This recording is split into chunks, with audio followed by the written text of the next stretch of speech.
La parole est à Madame Marion Maréchal Le Pen.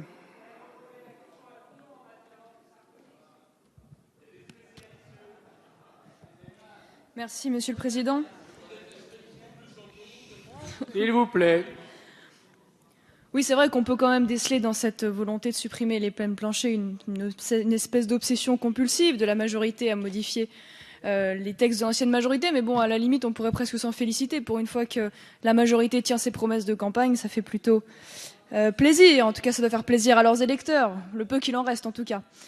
Ce qui est sûr, c'est que, en tout cas, ce qui irrigue, ce qui est assez marquant, et on le retrouve d'ailleurs dans la contrainte pénale, c'est qu'il y a quand même un état d'esprit qui irrigue cet article, qui est celui d'une espèce de suspicion à l'égard de la prison, qui serait le problème finalement, qui ne serait pas la solution, qui serait l'école du crime, l'école de la récidive par principe.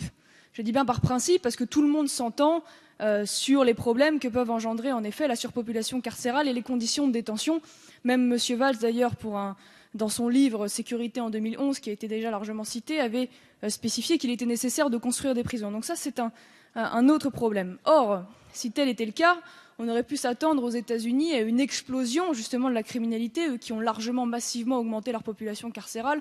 Or, il n'en est rien, puisque vous savez que depuis les années 90, en l'occurrence, les violences et les cambriolages ont été divisés par 4.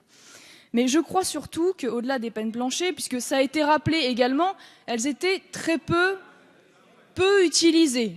Peu utilisées, Monsieur Larrivé a rappelé le chiffre, donc c'est quand même compliqué de mener une étude précise là-dessus, contrairement à ce qui a été dit. Et je crois que le parallèle en disant depuis l'arrivée des peines planchers, le nombre de détenus a augmenté, me paraît un petit peu artificiel. Mais je crois surtout qu'il faut prendre un peu de recul et voir une situation qui est générale, globale en France, rappeler quand même qu'il n'y a pas de tout carcéral, contrairement à ce qu'on peut parfois entendre, et que la peine de prison ferme, je dis bien ferme, est une exception. Puisque vous le savez, il y a 4 millions environ de crimes, délits et contraventions de 5e classe, je crois, en France par an. 10 millions selon l'INSEE et l'Observatoire national de la délinquance, qui laisse déjà imaginer l'ampleur de l'impunité malheureusement. Sur ces 4 millions, il y a 1,4 million seulement qui sont élucidés. Donc ça réduit encore le champ. Et ensuite, à ce stade-là, il y a la moitié des auteurs de délits qui bénéficient d'alternatives aux poursuites, c'est-à-dire des types rappels à la loi, des espèces d'avertissements qui sont totalement inefficaces, la moitié. Et dans l'autre moitié, il y a une grande partie qui également bénéficie de peines symboliques, puisque vous savez que je prends seulement le cas des majeurs, sur 600 000 condamnations pour délit, il y a 200 000 sursis. Il faut quand même rappeler qu'en France, on est les grands champions de l'empilement des sursis. Le délinquant ordinaire, c'est d'abord une peine de sursis, puis après 1 ou 2 peines de sursis avec mise à l'épreuve, et éventuellement, au bout de la chaîne, on arrive à une peine de prison ferme, mais il faut quand même y aller. Ce qui fait qu'à la finalité, c'est moins de 10% des individus déférés devant la justice qui sont condamnés à de la prison ferme, soit 122 000 sur 1,4 million que je citais tout à l'heure. Donc, où est le tout carcéral en France ?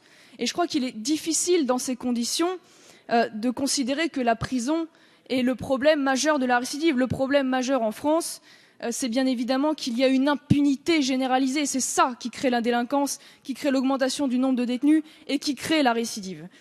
Et c'est d'autant plus vrai d'ailleurs que 45% des personnes condamnées à des peines alternatives à la prison récidivent.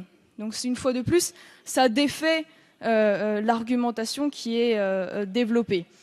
Donc, vous avez fait un aveu tout à l'heure, l'une de vos députées l'a spécifié, elle a dit que la surpopulation carcérale était quand même le problème majeur, qu'il fallait donc gérer les flux au détriment de la sécurité des Français, et tel était l'un des arguments qui motivait la suppression de cette peine plancher. Moi, je m'y oppose, car je crois que c'est un signal désastreux qui est envoyé aux délinquants, alors même qu'aujourd'hui, nous sommes justement dans ce cadre d'insécurité et d'impunité généralisée.